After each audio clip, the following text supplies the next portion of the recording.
Yeah. What's up, guys? All right, so check it out. It's been about an hour since I posted my last video about the landscape planning. So I just got done. I'm all done with this plan. I sent the bid out. So again, this is what we bid it on. Now we didn't bid on everything backyard, but we bid it on most of the demo, retaining walls, a lot of the work. We came in at around $55,000 for our job. 55 grand for what we're gonna do. So it's a pretty big project. There's a lot going on. The profit margins could be pretty high. Um, but also, with everything, you gotta have precautions on who you hire, who helps you, blah blah blah. So anyway, so I just sent my bid out.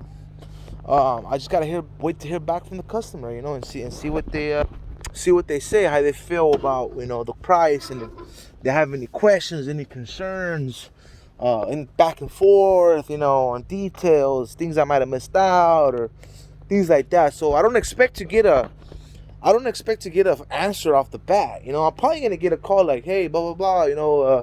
Can you give me more details on this? Can you give me more details on that? But the good thing, back to what I said earlier about the plans, is that everything's in the plan. So when I did my quoting, um, I'm not gonna show you guys what I put as far as prices go. You see my overall it's around 55,000 for everything. But on the quoting part, I have my items. So I put certain amount for demo according to plans. So I put blah blah blah amount uh, for demolition according to the plans. So if the customer says, well, what does the demolition include?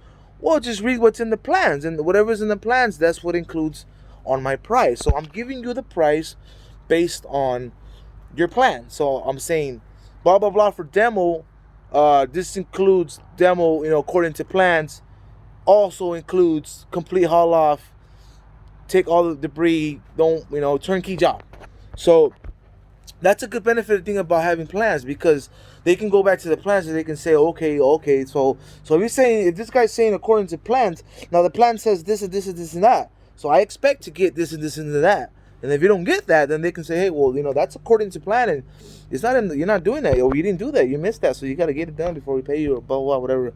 So, anyways, yeah, that's the good thing about having plans. You can, it's a reference, and like I said, it's a big job, big numbers. It's not huge. I've done jobs that in that price range. It was like the first time, but I'm not gonna lie. I don't get those jobs a lot. I haven't been I've been getting a lot of them closer to those numbers lately. It's been like that lately. I'm probably, without bragging, over 100K in sales. Easy, probably even closer to two. Since January to now. So, um, yeah. So when you do plans, you want to make sure, or when you do quoting, you want to make sure that you're detailed. If your plans does not include, if your plans does not include, if your quote does not include any details, you make sure you have a reference point where they can go back and say, hey, well, what are the details on this? So when you write your quote, you say, you know, X amount of money for this job according to your plans. So they have their plans, so they can go, okay, this is gonna do all this. But if there's no plans involved, then you have to put on there, okay, I'm gonna give you this much concrete, at 4 inches, 5 sack, peak gravel mix, pump mix, whatever it is you're doing, deck, timber tech, go dirt, duck fur, treated, whatever. But if you have a plan, you don't gotta put all that. You just put this much money according to your plans. And now they want a breakdown on, well, material costs, this and that cost. Like, honestly, I don't waste a lot of time on material costs and all that, because I have a contractor's license. So I give my material at a certain price. I'm not gonna give my material to the customers for what I pay for it, because that's just not how it works. I get these prices because I've earned that right to get those prices. I've pulled my license to get those prices. So those are my prices. I'm not gonna turn around and give you my prices. So sometimes if the customers really want to, you know, nick and pick you on pricing on materials, then yeah, give it to them. But if most of the times if they see a price, customers sometimes they kind of have an idea what things cost sometimes. So if you give them a price and you say, this much for this work, they're cool with it. You know, like, okay, that seems fair to me. But sometimes, like, well, how much, this you're putting in, how much of that you're putting in, what's the cost between this or that, optionals, blah blah blah. But like I said, if you got plans, if you got a design already on hand, a paper, a reference, those headaches are very minimal. You don't really have to go through all that. So I always recommend, if you don't have plans, even if they're like cheap plans, just make them yourself. Draw them up. Get a freaking paper from Home Depot or Office Depot and draw it up. Or you want to get fancy, get a drone. I got a drone. I got a Surface Pro that I was handed down. My stepdaughter. She gave it to me because she didn't use it no more. So anyways, I've been using the Surface Pro. I got a Note 20 Ultra Note. That thing works good.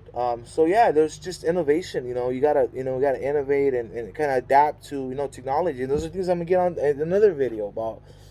How to be creative with your work, how to reach more customers. As far as technology goes and all this social media stuff, all these platforms that are given to us now that we didn't have back in the days, that most contractors didn't have back in the days. So there's a lot of old school guys that still do the old school ways, but you don't have to go through all that. A lot of those old school guys took years to build their to build their reputations, to build their, us. I mean, we just get a Facebook, get a license, get Facebook, Instagram, boom, we're out there. Google, all that good stuff.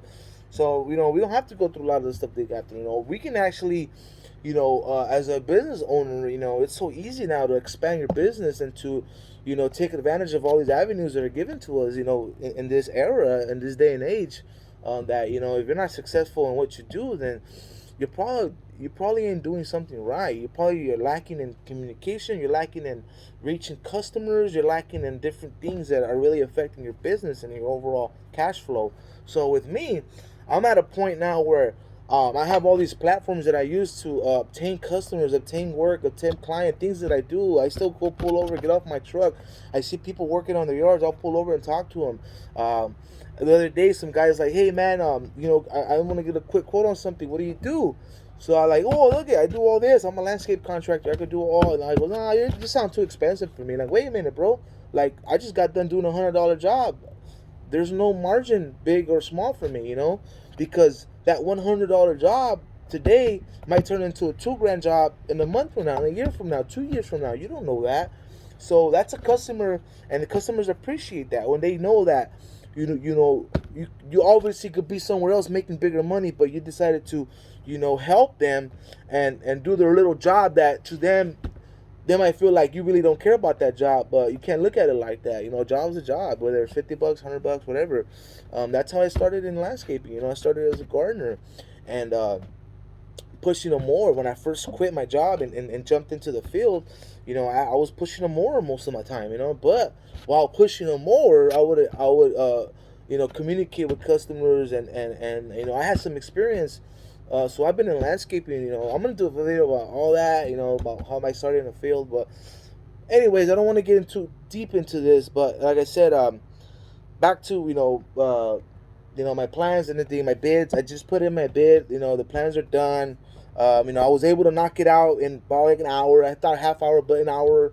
I knocked it out. It's done. Bids in. So now I gotta wait. So I got a cool app that I use to do my bids directly from my phone. I don't even have to go on the computer. I just pull out my pen, boom, boom, boom, boom, boom, and write up the quote. It's a great app. I ain't gonna say who they are, but there's a lot of them out there that build bids for you and contracts. My app, I like it because the one I use, it notifies you when customers are looking at your quotes or customers have received your quotes and they have opened up your quotes, looked at them, and it also notifies you if they applied for financing. So my quote lets my customers apply for financing. I don't have nothing to do with that department. There's nothing to do with me. If they get finance, I had customers use finance before, so they just get paid and they pay you. So that has nothing to do with you. So credit score and all that's a factor in financing. But anyhow, we'll get into that later. So this video was just to kind of, touch back on what I was doing earlier, and I was, looking at my plans to get this bid together. I will show you guys my bids, but I think there's too much information in there that I don't want to give out. So, anyways, yeah, definitely, plans are good. Plans are good. I'm not too great at, pushing that, but best believe that something that I'm working on is help my guys, help me, help my customers understand the jobs better and kind of make it smoother. I get less phone calls, less like, hey bro, what are we supposed to do here? Or hey bro, blah blah blah. I forgot what was it DG, was it gravel, was it bark, or was it Benderboard, or was it freaking treated with plywood on. So anyways, it's something that it's very important to push plans into you guys, even if it's a cheap little job, couple grand, whatever, $500, $1,000, whatever. Just if you want to, you don't have to, but for sure, if the bigger the dollar amount, it's better to do plans. Even if you draw them yourself, even if they don't have to be checked by your freaking inspectors, just do the plans. That way, you and the customers are very clear on what you're doing and what you're charging for. So I've lost money doing that and not doing that, and so yeah, I really recommend build your quotes. There's a lot of apps out there that help you build quotes and all that stuff. So look into that. I'll probably do some videos on that later on how I go about using these apps and taking advantage of all this late and great technology that has been given to us pretty much free of charge. I'm right now, my business is solely coming almost 100% off online platforms. Whether that be YouTube, Facebook, Instagram, yeah, and Home Advisor engines, all that stuff, Google, everything that you can do to put your name out there. Where people are always on the freaking internet, people are always on their phone. So if you can put your face and your business on somebody's phone screen, they're gonna call you. All right. So have a good day. I'll post more videos. I got a job site that I'm heading to right now. I'm gonna do a progress video on that, how we're doing, where we're going. We had a lot of rain, stuff that came in. So, anyways, I'll get into that stuff later. That video will be posted today too.